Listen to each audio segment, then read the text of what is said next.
All right, folks, another week, another judge, and this time we are talking about Jephthah. So for this, I think I've used this term before, but I wanted to define a term that is commonly used in scholarship just to give context for this story, and there's going to be a few stories coming up that it's going to apply to as well.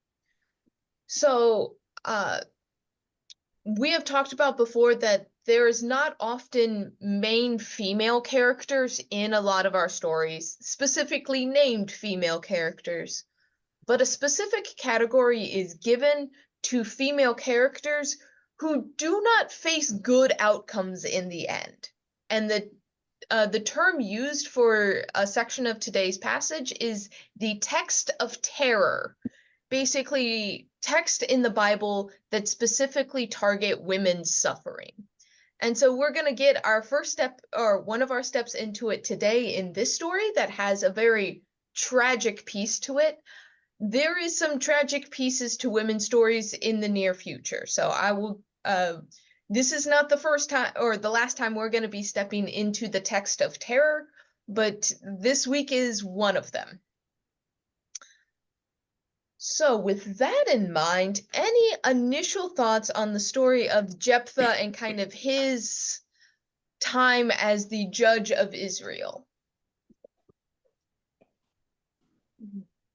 Well, the story about his daughter, is it his daughter? Mm-hmm. Yeah.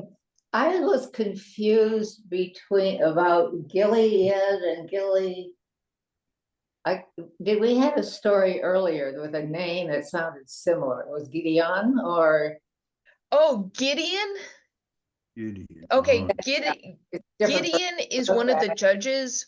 What the like tribe and location we're talking about is Gilead. Oh. If you think of the hymn or the spiritual, there's a balm in Gilead. Yeah. That is what it's referencing, is the region of Gilead. Okay. But it does sound similar to the judge Gideon. Yeah, There's that's a what. few... Yeah, and the having brothers, and yeah, I am being a son of a prostitute. And... Uh-huh.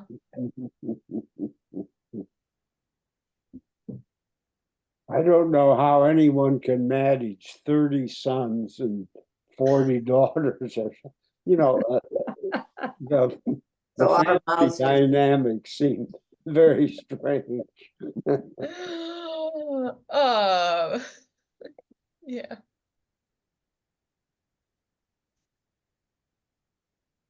I was a little confused that he had all these, they referred to him as his half brothers, and yet it seemed like they had the common mother. Yeah. Okay. Mothers, I guess.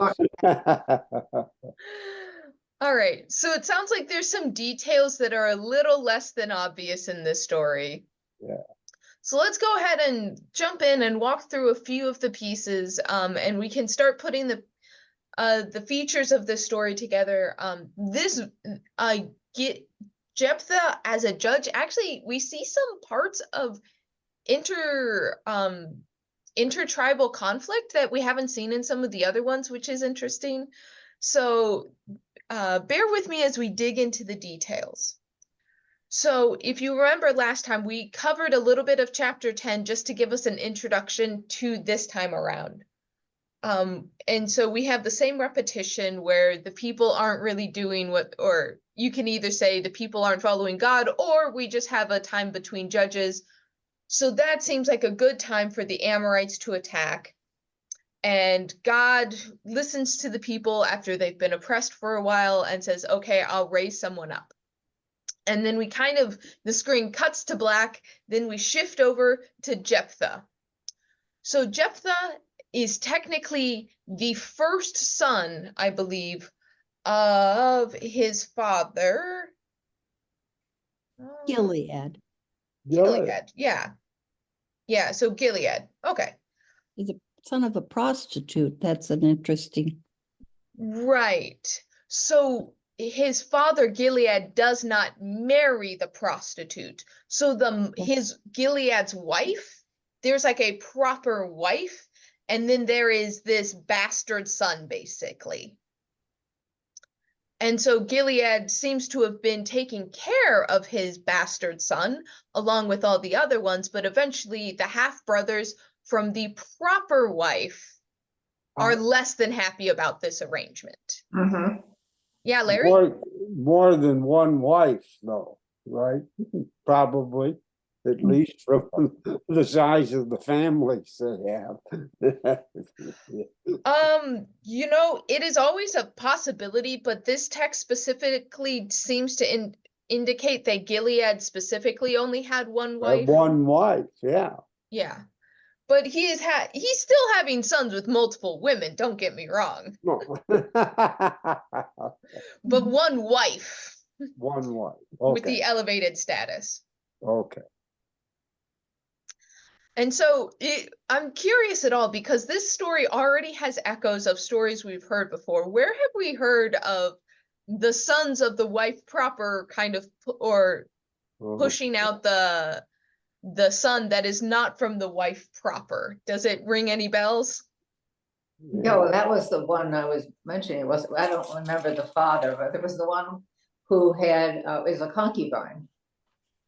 And the son was of a concubine, and he goes to his mother's people and they give him a coin and some money, and then he goes and kills his 70 brothers. That's the one I was thinking about.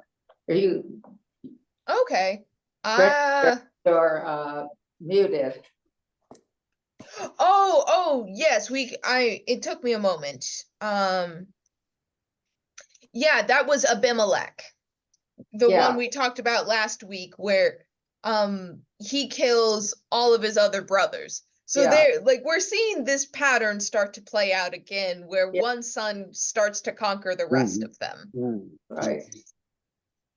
But one doesn't I'm going to give you a hint. The story's back in Genesis of where you have the story of the one son, the younger son. Yeah, Joseph. Gretchen? Oh, Was that a go hint? ahead with your question. Maybe I don't have it. Obviously, it's the old Jacob and Joseph. It's the Joseph and his brothers not liking him very much. He's the spoiled brat, the one that got all the goodies, the father's favorite. So, okay, so yeah, we have parental favoritism with lots of brothers there. The other hint, or the other echo, is the story of Ishmael and Isaac. Ishmael being the son of the servant woman, and Isaac being the son of Abraham and Sarah, the proper wife. And Ishmael kind of being sent off to be a quote, wild ass of a man. Well, he actually, Joseph ended up being the good one, right? As opposed to the others that this one that ended up being a judge. Yeah. After being a terrible person. So one of the questions will be to consider is, like, I don't think anyone is forming a Jephthah fan club, but the question is, what is Jephthah's flaw? Like, what is his character flaw? Where does he actually go wrong in this story? So we see he has a hard start. He starts out in the family and eventually is pushed out because his brothers don't want this son of a prostitute to inherit with them, kind of sully the family's name.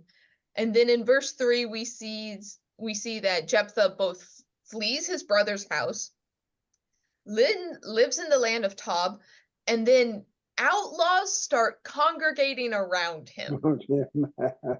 Which, it's not that Jephthah is joining an outlaw band. Evidently, he has some kind of charisma where these outlaws are looking to him for leadership. So, what kind of what do you imagine Jephthah to be like if he is willing to both leave his home, but all of a sudden like these ruffians start like gathering to him? What kind of person are you anticipating? Mhm. He's looking for the best deal. Yeah, you can say his mother occupied a rather unsavory position, and now he's sort of a outlaw, a robber. You know, he's sort of on the fringe of polite society, certainly. They must have come to him because they saw that he was being a successful fighter, raiding with his Mhm, with the crew. mhm, mhm. Mhm.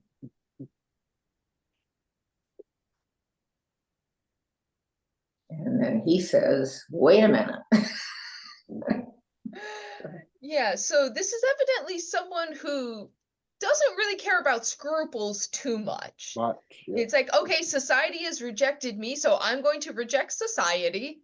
One of those two-way things where it's like, you rejected me first is the character image that I get. But like I said, I think there's a certain amount of charisma that Jephthah has for people to just start following this guy. Mhm. But theoretically, time passes and the elders of Gilead, which is kind of I would say it's a tribe within a tribe. The tribes are now big enough, the 12 tribes are big enough that they kind of have family clans within them. And so the family clan, the tribe of Gilead, which is his own tribe through his father, they come to him and say, come be a commander for us in our military. Now, here's where we start to pick apart the Hebrew a little bit. The word that they use here is very specific. It is meant to be a temporary position, but also it's not like a general. It's like, come be a platoon leader for us. It's like a middle of the road. You're going to have people directing you. And like, once we're done with this conflict, you're not going to have a job, kind of a thing. Okay. So how does it feel for your family that kind of kicked you out to then come to you and say, hey, can you be this like middle ranked official in our military? Mm. He seems to be seeing an opportunity for some manipulation. Mm-hmm. What's in it for me? Right. I mean, how would you all respond if your family suddenly came after kicking you out, came back and said, hey, we want your help, but we only want you to do the grunt work. Oh, Say, forget it, Forget it? Why say forget it, Helen? because there's nothing in it for me. I could be out of a job in a month, Mhm. and it's sort of insulting, I think, too. Yeah. Yeah, there is kind of this sense of insult here. Like, I'm not good enough to be a part of the family, but I'm good enough when you're in trouble to do some like menial work. Thanks. Yeah. So, but Sue, yeah, you pointed out Jephthah also is kind of like, I think I can play this situation. So he comes back at them with like, you drove me out of the house. Now you want me? And so the elders come back and say, nevertheless, we kicked you out, but here we are, we're asking you for help. So become the head over us. And this term, the head over us, is meant to imply a ranking officer. So they're not giving him command of the entire military, but they like raised the rank in this second offer. So there's negotiation happening here. They're like, okay, you can have a ranking position, but it's still not like a full-time, you're gonna have this after the battle's done position. And so they raise the stakes and they're like, okay, yeah, you can have a little bit more power and influence. So how does it feel coming with the elders coming back and saying, okay, yeah, we kind of did you dirty. Here's a higher position.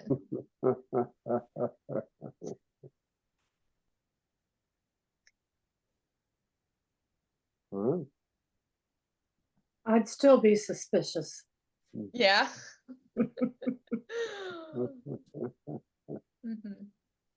Well, Jephthah certainly doesn't go down as one of our memorable judges. As far as his winning, I mean, he beats the Ammonites, but nobody remembers Jephthah except for his daughter. Mhm. Right. So, yeah, it's interesting because he seems to be a smart guy in some ways, and yet he's also somewhat forgettable, which is interesting. So he eventually or like his second offer is like, I will do this for you, but I want to be the head. And that last term means like, I want to be the commander in chief, basically. It's like, I will rule over you. I will do this, but like, you all are going to be below me. Mm. And so here I think is where we start to see Jephthah's character flaw, which is Gretchen, I think why he's not remembered in the same light as some of the other ones. So what do we see kind of at play here? What do we see a flaw? Do we see his motivations? What is making Jephthah do what he is doing? Well, a bit of narcissism. Okay, so where does the narcissism come out? Like Well, I'm in it for me. mhm. I have no great devotion to my family or to anything else other than, uh, having a bit of revenge upon everybody for the way I've been treated all my life to this point. Mhm. Yeah. Is there any significance to Jephthah spoke all these words before the Lord at Mizpah, which, Mhm. Mizpah has other meanings. Mhm. So it is it functions two ways. It is a place name, so there is a location that they're giving for this, but the location basically translates to the watchtower, which has a kind of symbolic sense that they are speaking this vow on a watchtower. Therefore, like God, the thought is that God's going to keep watch to make sure that this happens. So it's one of those double meaning situations.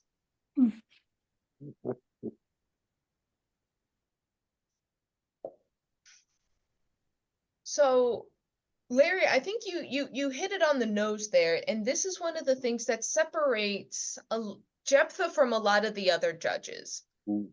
A lot of the other people are motivated for love of their people. Like Deborah, one of her critiques to the general that comes to her is like, "Oh, you're afraid you're not going to get the glory for this." And that kind of rebuke, she doesn't get the glory, he doesn't get the glory, and that's in some ways to shift it on to God and like what God's doing, but also like they're doing this for the good of the people. Both of them are willing to do battle even if they don't get glory because it's good for the people. We've seen other situations where like specifically with now my names are getting all mushed together. Not Gilead, what's the other one? Gideon, there we go. Gideon is talks with God, and God manipulates the situation so humans can't take the glory. That specifically it is a situation where only God can take credit for the victory. Whereas Jephthah really doesn't, I don't know about you all, but I don't get the feeling like he cares much for the people he's fighting for. That's right, absolutely.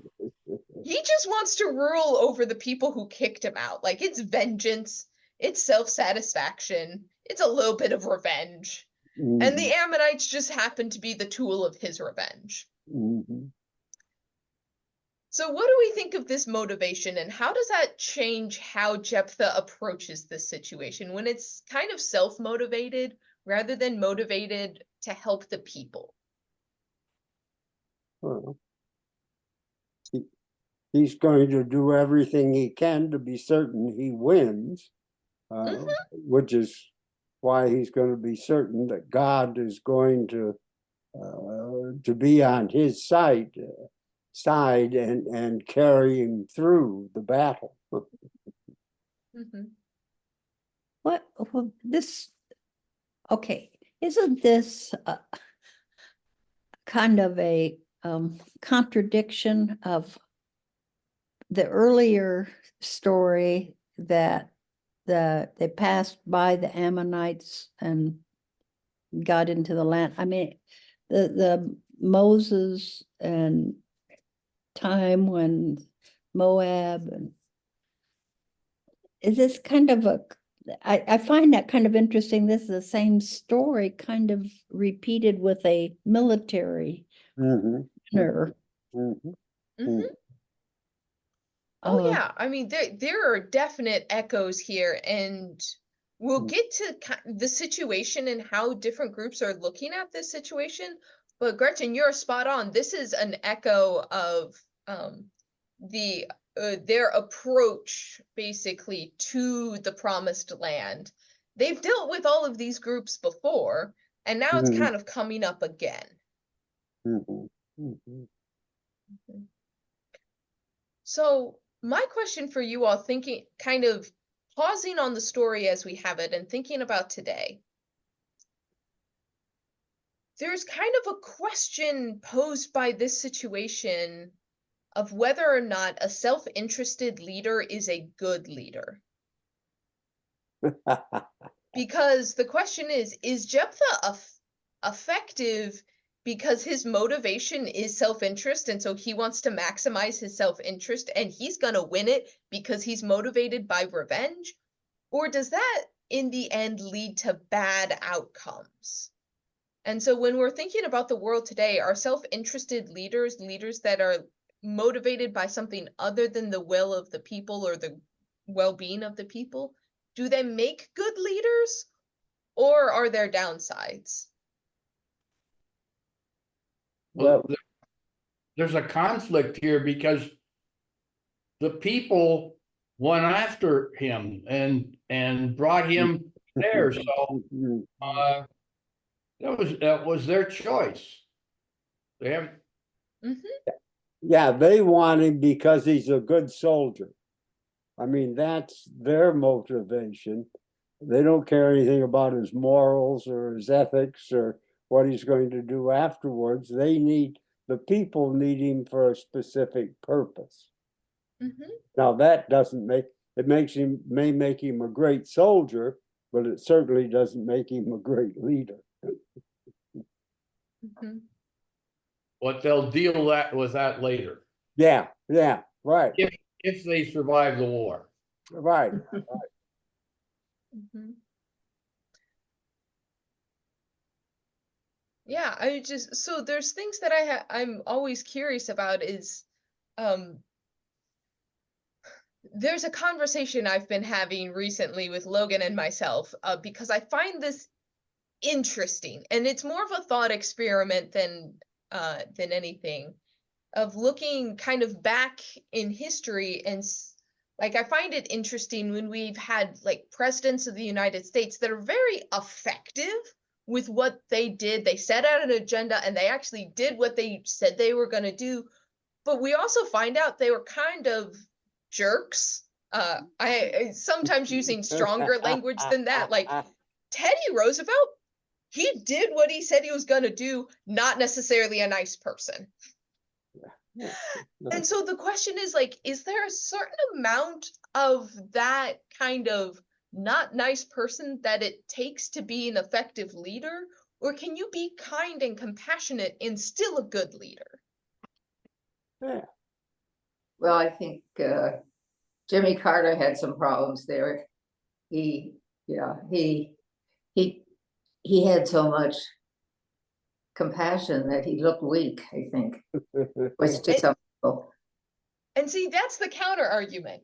I Yeah. love Jimmy Carter, if only because he made a great Love- ex-president. I never knew. I mean, I was not born. I was nowhere near being born. But it's fascinating to me that he was derided for being a weak president, and yet he is one of the most beloved ex-presidents. Yeah. Yeah. Yeah. The other thing is, if you're looking at national figures, it doesn't make any difference who you're going to talk about. All you got to do is look hard enough, and you can find some flaw. You can find something they did that wasn't exactly maybe on the up and up. And it's just, most people are not going to get that sort of scrutiny. You know, major leaders are. You know, us ordinary people, who gives a darn if, you know, back so-and-so, we did something that wasn't too great, you know, nobody knows about it, nobody cares, because they don't know about it. So I guess the point where I find this interesting is, and I feel like I hear this more with like positions like CEOs, when CEOs are brought in because they're effective and have low scruples. And that's sometimes where it's like, actually, like I understand like effectiveness sometimes comes at a cost, but I still want leaders to have scruples. Yes, it'd be nice if they did. And so like sometimes it's interesting trying to balance this, and like the people at the time are obviously trying to balance, like, we need to boot the Ammorites. Do we need a person with no scruples to do this? He might have been the only one available to do it. They had to take him. Maybe they would have gone for somebody with scruples if there was one. But what was I thinking of just then? I'm thinking of a person who's a leader and seems to have scruples, and somehow or other, the power they get changes them, and they turn into somebody that doesn't have so many scruples. So people can change too, and you think you have got somebody great, but it turns out that maybe underneath it all, they weren't so great. And then I look at Hitler. I mean, he was a great leader. Well, look how he pulled everything together and caused so much trouble throughout the world, and ended up, you know, in not such good shape. He got his comeuppance, that's for sure. But you know, he was a great leader up until then, up until he was a lost war. not good. I mean, there is an unfortunate but good example of like, there was some pieces of effective leadership. We call that like good leadership, like not moral leadership, but effective. But you can see where no scruple, like effective leadership with no scruples, takes you to dark territories. And so we're gonna see where Jephthah's leadership takes him. So he accepts the position of, I will be head of my clan, and I will kick the Ammorites out. So him and the king of the Ammorites start corresponding, which my notes are saying that this is the only time in the book of Judges where we've seen diplomacy, where we haven't really seen diplomatic relations back and forth yet. And so Jephthah actually tries diplomacy first, which, I mean, good for him. So he basically sends a messenger saying, why are you attacking us? Like, can I actually get your reason and rationale? And the king of the Ammorites comes back and saying, okay, when Israel came out of Egypt, you took away the land of the Ammorites, and we want you to give it back to us. You took what was ours. We won't have a problem if you just give it back. You took my toy on the playground, hand it back, or I'm going to go tell the teacher. So from the point of view of the Ammorites, do they have a leg to stand on? Does this argument hold water? It sounded like it until, what was his name? Jephthah pointed out that there was a problem in history here, that they wanted to go through their land and they wouldn't let them. Right. And they had to go all over Robin Hood's barn in order to get where they wanted to go. That wasn't fair. So No. not taking on Israel's point of view right now, just from the Amorites' point of view. Oh, well, they Their think, version of history is, look, this group of people came out of nowhere and now they're in our land and we want our stuff back. Mhm. Is that a faithful retelling of events from their point of view? Oh, well, I don't know. They may have been just making that up too. mm. Mm-hmm. But I guess they probably think that it belongs to them. Or So why would convince it be- themselves. Mhm. Well, it was a long time before. I mean, this is years and years and years before. So they're really holding grudges for a long time, Yeah. Yeah. and they want their land back. Mm-hmm. So if you count up the years for the years that Joshua did his campaign and all the judges we've had so far, it is 319 years since they Yes, first yeah. started on this campaign.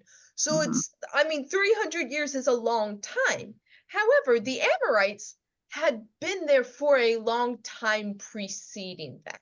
Wow. So while it the United States of America is not 320 years old yet, and for us that feels like a long time. However, then you go to Europe and you see houses that are 500 years old and you're like, "Oh, our civilization is much younger than this other tribes." So a not dissimilar comment would be some of the indigenous tribes of North America coming to the United States saying, "Hey, you took our stuff, give it back." How would we feel today if those tribes made war with us and said, "Hey, you took the land from us, you made bad treaties, we're going to war with you"? Would they have a leg to stand on? Yes, they do, because we stole it from them. I mean, I think the Amorites, and I'm trying to find the original text, and without success, about that story about, Mm-hmm. they promise, are they the ones they promise to go through without turning right or left? They're just gonna go through, Mm. and they say, no, you can't do that. And I forget where that is. Numbers? It I don't should know. be Numbers. Let me Okay. see if I can. Okay, that's the war against Midian. Yeah, they said they were just gonna march through and not do any harm. They just Right. they just wanted safe passage. Yeah, Right, they Yeah. That's what they were asking for. Yeah. But I don't think anybody trusted them. no, So why would, I mean, if we can recall back to the march towards Canaan, why would this group of people from the wilderness not be trustworthy again? Like, did they have reason? Oh, Why, didn't they have some kind of a reputation? I mean, for winning out in most situations? I mean, this ragtag group of people, remember, bested the Pharaoh, the Mhm. like empire. This Mhm. like Egypt wasn't just like a little small city state. Canaan was backwater in comparison to the like millennia old empire of Egypt. Egypt is ancient. Like we're at the point where the Egyptians had archaeologists studying the pyramids because the pyramids to them were already ancient. Like Egypt is ridiculously old. And this yes. group of people beat the ruler of Egypt and then came to their doorstep. Mhm. Gary. That's a scary group of people, if you Mhm. ask me. Mhm. Mhm. Okay. But there's no reference to the reason that the Amorites refused, is there? I mean, they're just, they said no.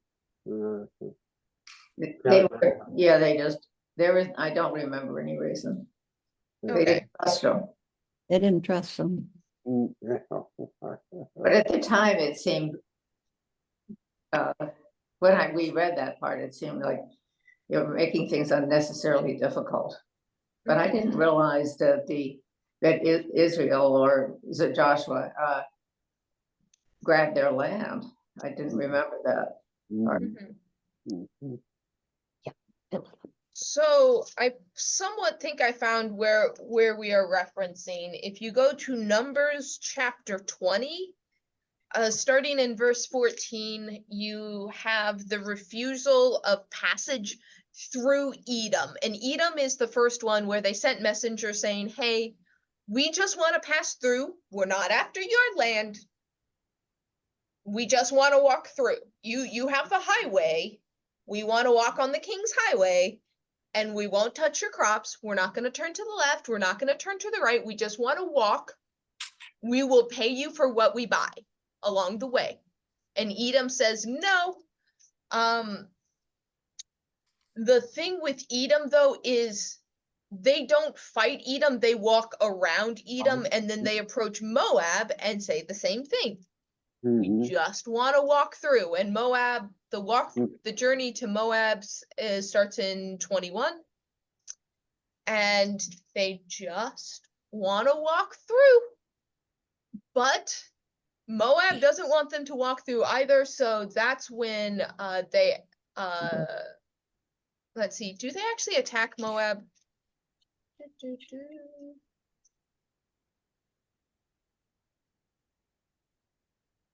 Oh, thus, It looks like chapter they walk verse around Moab as 31. well.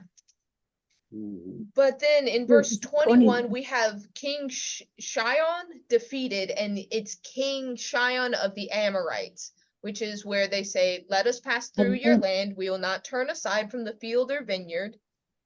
But Shion would not allow Israel to pass through his territory.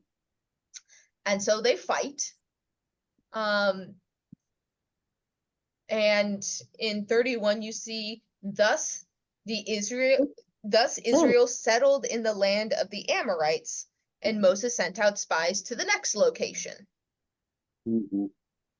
And dispossessed the Amorites were there. So at least in the annals of the winners, Israel remembers this by saying, hey, we sent messengers saying we just wanted to pass through. You decided to fight us and we won. That means it's fair. Mhm. And that is the argument, or so that is it, what we have in Numbers. We won your land in a fair fight. You made a bet and you lost, therefore it's ours. Mhm. Mhm. I believe Jephthah tells a slightly different story. Not quite the same. He recalls that we did not take your land away. We came up from Israel. He recounts like, hey, we were in the wilderness for a while. Like, we didn't even come directly from Egypt to you. We talked to Edom saying, let us pass through, but they didn't listen. We sent words to the king of Moab. He did not consent. And so we stayed at Kadesh. We didn't even approach immediately after we were told no. So we journeyed through the wilderness and then we arrived on the other side of Moab. And it just happened to be your side of Moab. I'm Okay. sorry. Okay. And we didn't enter the territory of Moab, for the Aron was the boundary of Moab. And then we sent messengers to King Shion of the Ammorites saying, let us pass through.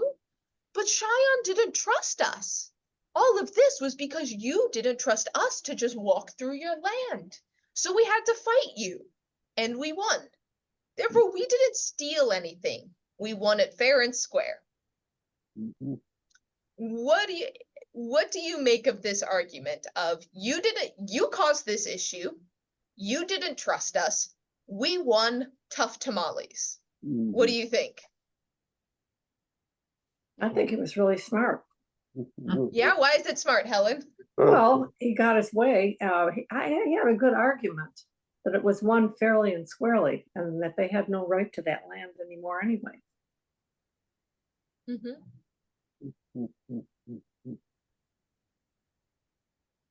I think it's great for a change that they're trying to do a diplomatic solution.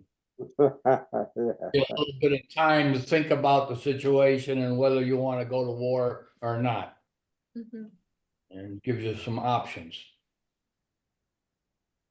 That's what I found in this whole chapter to be refreshingly different, rather than just seeing how fast you could pile up the bodies.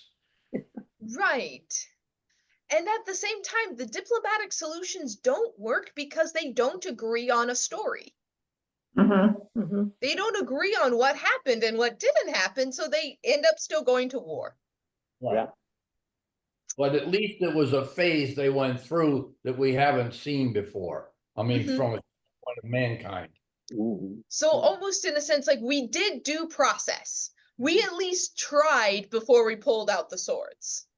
One of the other arguments that I find fascinating in this is Jephthah says claims in 21 that, like, we didn't win this of our own accord. The Hebrew God won this for us. Why wouldn't we occupy the land that God won for us? Don't you occupy the land that your God gives to you?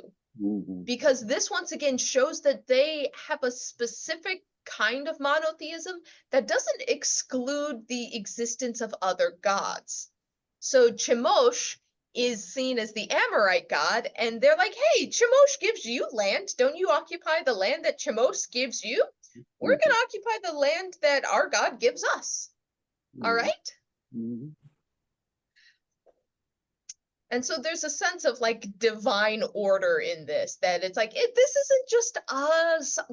A God is doing this for us. Are you going to fight with God? Come on, you don't want to fight with God, do you?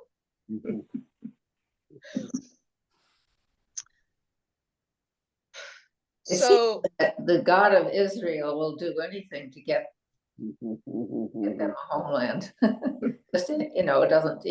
God doesn't have scruples. It seems, in this way he's portrayed. Doesn't care who's hurt. So speaking of scruples and the lack of scruples, negotiations fail. War is imminent. The Spirit of the Lord comes down upon Jephthah. And so Jephthah makes a vow. And remember, in this mindset, when you make a vow, it is binding like a contract. So this binding contract, he says, is God, if you will give the Ammorites into my hands, then whoever comes out the doors of my house to meet me when I return victorious from the Ammorites shall be the Lord's, to be burnt up by me as a burnt offering. How nice. What do you think of this vow? Ooh, Yeah. scary. Were they regularly sacrificing human beings? It At happens, that but it's time? not regular. I mean, theoretically, the, like, ban against Abraham sacrificing Isaac is like a Isaac, yeah. don't do human sacrifice thing. Right. It's kind of not what they do here. I thought someone might intervene at the last minute. And I think this says something about Jephthah's scruples too. I mean, he has, who's going to come out the door? He has no idea. Well, he knows he only has one child. Well, if it's but somebody else could come out. Maybe it's just one of the concubines. So the other thing to remember is how Israelite households are set up. Whereas in Europe, it's most common for there to be a house and a barn. Mhm. The animals had a section of the house House. because on the Sabbath day, they needed water and food, so it was easiest to give them water and food on the Sabbath if there's just a low wall separating the humans and the animals. So there is a debate of whether whoever should be better translated as whatever, or if something changed along the translation for it to be whatever crosses the door, because theoretically, a dog, a cow, a sheep could have exited the door first, and he's likely thinking a farm animal is gonna come out of the door, Oh, not his daughter. yeah, but, okay. You wouldn't expect the family ram to come out to greet you when you return victorious from the war. It's much more likely to be some family member. Uh-huh. Yep. And the other thing is the daughter is actually doing something very traditional that we've seen occasionally already, is the singing and the dancing and the bringing out of the like tambourines and tendrils and like celebrating with a war song. Like we Yeah. saw Miriam do this after they crossed the Red Sea. Deborah has her song. Like each of the ladies in scripture tends to have a war song. And so Jephthah's daughter's like, my dad's a hero. I'm going to give him a war song. Also, yeah. Big mistake. So indeed, God makes good on God's side of Jephthah's vow and lets Jephthah be victorious over the Ammorites. One other piece of Jephthah's vow that is interesting and shows more of that narcissism, I think, coming out is it's not if Israel wins over the Ammonite, it's not a we, it's a me. It's a me and mine. Let Mhm. me win. Mhm, I really want to win. mhm, And that also kind of shows you his character flaw in being very self-centered as a person. mhm. Anyways, so Jephthah's daughter comes out. We find out this is his only child. And Everybody else has got 30 or 40. Jephthah's right, got one. he has one. Strange tale, isn't it? And she thinks she's doing something good. And his response is, alas, my daughter, you have brought me very low. You have become the cause of great trouble for me. I have opened my mouth to the Lord, and I cannot take back my vow. Yeah. So what do you think of this response? You have brought me great trouble. Great time, yeah. Yeah. It's your fault. He sees no issue with his vow, does he? No, it's a stupid vow. Yeah, it is. And that's what he's remembered for, is being a stupid man. Yeah. Making a stupid vow that cost him his child. And blaming her. Yeah. So what do you think of her response then of she says, hey, you've opened your mouth, you've made this vow, you can't go back on it. Yeah. She encourages her dad, like, no, we're gonna make good on this. Give me 2 months to bemoan my virginity, and then I'll come back and you can sacrifice me. I'd run away. Yeah, why is she, that's a odd thing. She's going to bewail her virginity? What does that mean? Yeah. It is because one of the most shameful things you can do is die before you are a mother. She is unwed, she is young, she never got to have kids, and having kids is like the ideal of womanhood. So it's like not just that like she never got married. It's not actually about like having sex. It is purely that I never even got a chance to fulfill my duty as being a mother for the people. Mhm. Okay.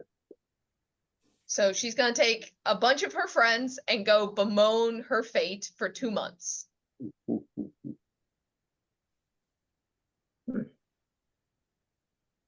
did that involve having sex with men?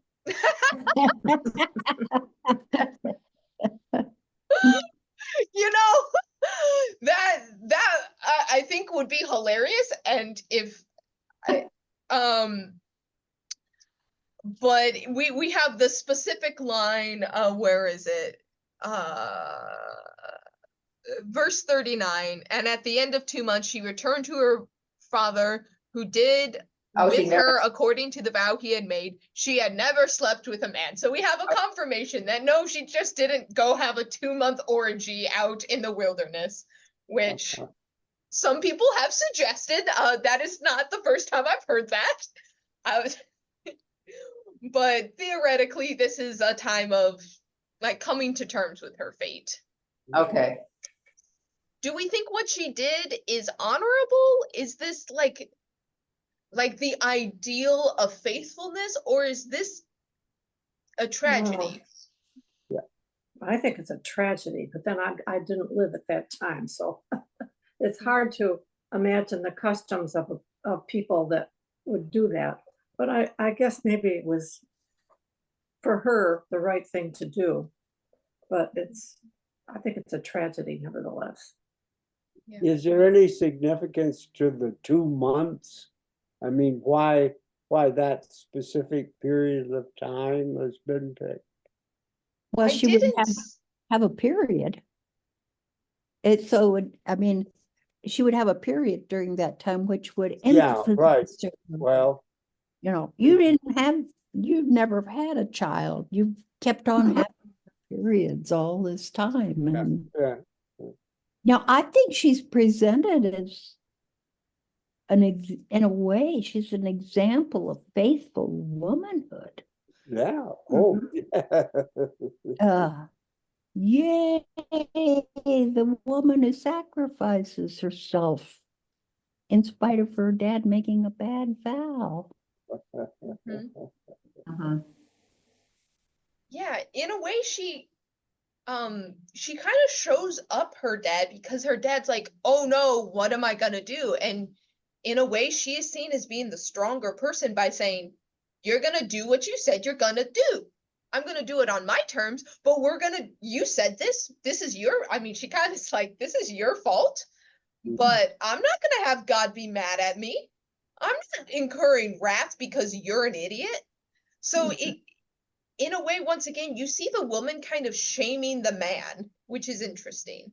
So she is presented as being like this noble figure. Yeah, Gretchen?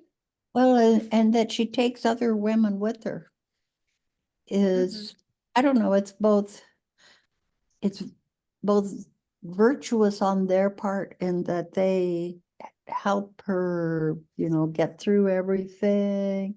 So women are supposed to be kind to other women in all their troubles and subservient to men who are gonna get out the knife and kill them. I find it to be it's a disturbing picture, in my opinion, of what a woman should be. Yeah, just because like this kind of presents her as being a noble figure doesn't mean we have to agree, because it's called a text of terror for a reason. The fact that someone else could make a vow to basically sacrifice a human and just submit to that as being the price of victory, I am not comfortable with that. If my dad promised to sacrifice me, I'd be like, I'm gonna fight you. Like, I'm either gonna run away, or like this is gonna be a fight to the death because I don't want to.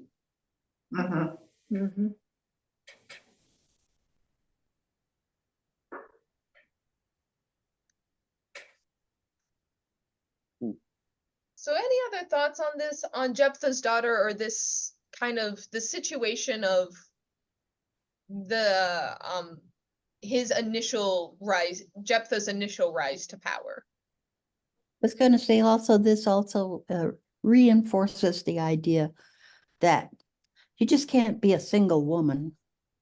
Mm. Get ahead in this world. No, this is a world in which like women are very much objects. They are objects that are able to be sacrificed. And if they can't have a child, Yeah, too bad. Yep. So, suppose you were reading this story at the time it was written. You know, probably, that's life, that's the way things are done, Whereas we certainly have a lot of empathy and strong feelings for the daughter. I mean, what a horrible thing for anybody to do. But, So there is a hint that, oh, Gary, did I see a hand? Yeah, in the Jewish tradition, does this story still prevail? Because I see how it ends off, like in 39, and it was a custom in Israel, and then the daughters went off for 4 days every year Mhm. in the chapter 40, or not chapter, verse 40. Yeah. So, that's exactly where I was about to go, Gary. So thank you for bringing that up. This is not a custom that we have record of outside of this text. So this text seems to be the only one that makes mention of this custom. But one of the thoughts behind this is Jephthah's daughter is actually just a legend. And it's one of those stories that like existed in the culture at the time, and they knew it existed in the culture at the time, so they stuck it on to this story to give it context of why Jephthah's daughter is celebrated, or not celebrated, lamented. And this last piece is kind of gives us a hint that this wasn't a celebrated story, like a yay, she did her duty, but like this is a ceremony for like women lamenting the fate of women, and they needed like this kind of gives a precedent of why women in this region 4 days out of the year go and lament the fate of other women. Yeah, Gretchen. Well, I think I was just thinking about the other stories that they're not canonical, but about women gathering monthly. The red tent story, or they Yes. gather for their period. Is this a way of explaining that custom, or? So the red tent is more based around Levitical law, Okay, because you are unclean. we didn't really dive into Leviticus, but there's a lot of laws around how long you have to separate yourself from the clan when you are on your menses, basically, which is a good first century hygiene practice. Like this is one of those where it's literally just religious hygiene in a way, because in a world without the knowledge of bacteria and sanitation, it actually is a very good idea to keep blood away from the family. And so we do have some record of there being like women having a space when they are cycling. So there is a little bit of archaeology that I've never read that book. I remember hearing about it when I was younger. And as I understood, it's like decently well researched. So it is a fictionalization, but it is based in stuff. I think what that book and this like hint at this ritual in the area, we can see almost a window into is the fact that women's lives were rich, and there is just a lot of culture that we can see the placeholder. It's like seeing a picture frame without the picture inside of it. there is a lot about like women celebrating women, women having culture around women's things. We get a lot of stories of men and like politics and war and all of this. Women have a rich history, and we just don't, we only get like small little glimpses and snapshots of it. But the red tent is a great example of people imagining what could be in that placeholder, since we kind of have we see the outline of it, but we don't know what's in the center of it. So it does seem to be that there were a lot of things where women had ways to support women, to lament women, to help women, all of these different things. There's another side of all of this history that is the women's experience of it that we just really don't get. Mhm. So, yeah, And Larry? most of these stories were probably concocted by men. Yeah. There's also that reality. Oh. So we are at 11 o'clock. A quick I had you all read chapter 12 just to like keep the continuity going. It's kind of a bad part to a Jephthah story. Basically, we see that these tribes are not getting along, like the 12 tribes of Israel are not getting along with each other either. So Ephraim is the tribe in which the tribe of Gilead is kind of a piece of it. And so Ephraim is basically saying, you're a part of us. Why didn't you ask us for help? And Jephthah claims that he's like, I asked you for help, but no one came, which is, there's a question of whether or not you believe Jephthah, because in the previous story, Jephthah doesn't ask for help. So is he a liar? Is he not? We don't know. But what it ends up being is intertribal conflict, that Jephthah ends up winning.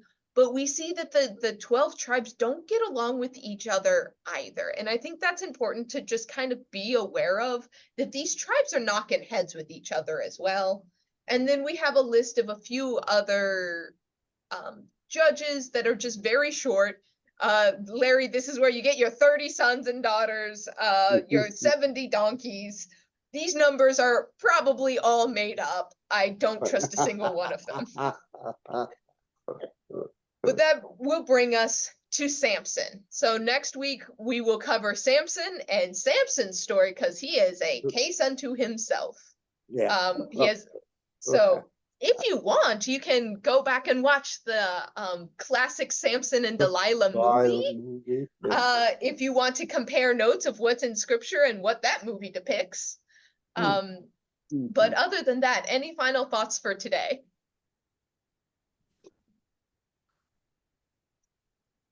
Alrighty, well, let us pray then. Gracious and loving God, yet again we come to a story in scripture where it seems like the example we have in front of us is the example of what we don't want to do, or we don't want to see in the world. We see the story of Jephthah and we question about effective leaders versus moral leaders, and which one we want in our own lives and in our own world.